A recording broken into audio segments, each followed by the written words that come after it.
ایک سرسبز و شاداب گاؤں چک نمبر فنی آباد میں ایک سادہ دل کسان رہتا تھا جس کا نام تھا حاجی غلام دین۔ حاجی غلام دین تین باتوں کی وجہ سے پورے گاؤں میں مشہور تھا۔ اس کی گھنی اور لمبی مونچھیں جو بات کرتے وقت ہلتی تھیں، جانوروں سے بحث کرنا، اور اس کی پالتو مرغی جس کا نام تھا ملکہ شہزادی ککرو۔ جی ہاں، ملکہ، کیونکہ حاجی غلام دین کے مطابق یہ کوئی عام مرغی نہیں بلکہ شاہی خون رکھتی تھی، نخرے والی مرغی۔ ملکہ شہزادی ککرو بالکل عام مرغی نہیں تھی، وہ ایسے چلتی جیسے کوئی رانی ہو، لوگوں کو ایسے گھورتی جیسے کوئی ٹیکس افسر، اور صرف تازہ اور صاف دانہ ہی کھاتی تھی۔ ہر صبح حاجی غلام دین ادب سے کہتا، السلام علیکم بیگم صاحبہ، مرغی پر پھڑپھڑاتی اور بولتی، کاک کاک کنی، جس کا مطلب حاجی صاحب کے مطابق تھا، ناشتہ فوراً لاؤ۔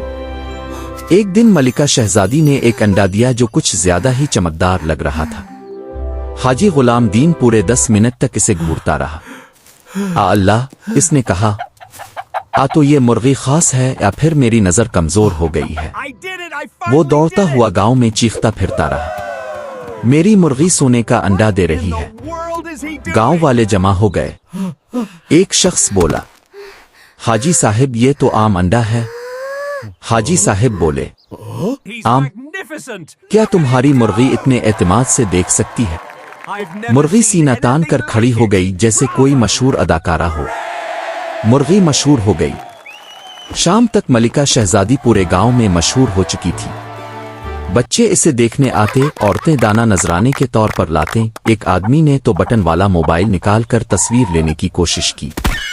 مرغی نے موبائل پر چونچ ماری، کاک، نو فوٹوگرافی۔ حاجی غلام دین نے فیصلہ کیا کہ مرغی کو ہفتہ وار بازار لے جانا چاہیے، لوگوں کو شاہی خاندان دکھانا چاہیے۔ وہ بولا۔ بازار میں مرغی نے مکئی دیکھی اور پھر قیامت آ گئی۔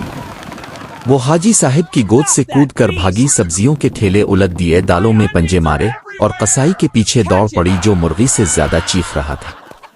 کوئی چلایا، پکڑو، یہ مرغی نہیں میزائل ہے۔ مرغی گندم کی بوری پر چڑھ کر فخر سے بولی۔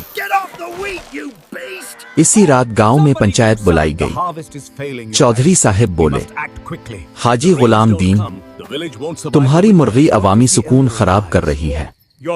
حاجی صاحب نے کہا، یہ سکون خراب نہیں کر رہی، یہ سکون چیک کر رہی ہے۔ مرغی بیچ میں بیٹھی آرام سے دانہ چگ رہی تھی جیسے جج ہو۔ حاجی غلام دین نے کہا، اگر یہ انسانوں کی زبان سمجھتی ہے تو میرے کہنے پر بیٹھ جائے گی۔ سب ہنس پڑے۔ حاجی صاحب بولے، بیٹھ جاؤ بیگم۔ مرغی فوراً بیٹھ گئی۔ پورا گاؤں خاموش ہو گیا۔ پھر مرغی اٹھی پر پھڑپھڑائے اور چودھری کے جوتے پر فضلہ کر دیا، کاک کاک، فیصلہ ختم۔ اس دن کے بعد ملکہ شہزادی ککرو کو گاؤں کی سرکاری علامت بنا دیا گیا۔ وہ آزادانہ گھومتی، شادیوں میں جاتی اور ایک بار تو ٹریکٹر کے آگے بیٹھ گئی۔ حاجی غلام دین فخر سے کہتا، کسی کے پاس کتا ہوتا ہے، کسی کے پاس بلی، میرے پاس قیادت کرنے والی مرغی ہے۔ اور ملکہ شہزادی، وہ آج بھی پورے گاؤں پر حکومت کر رہی ہے، ایک انڈے کے ذریعے۔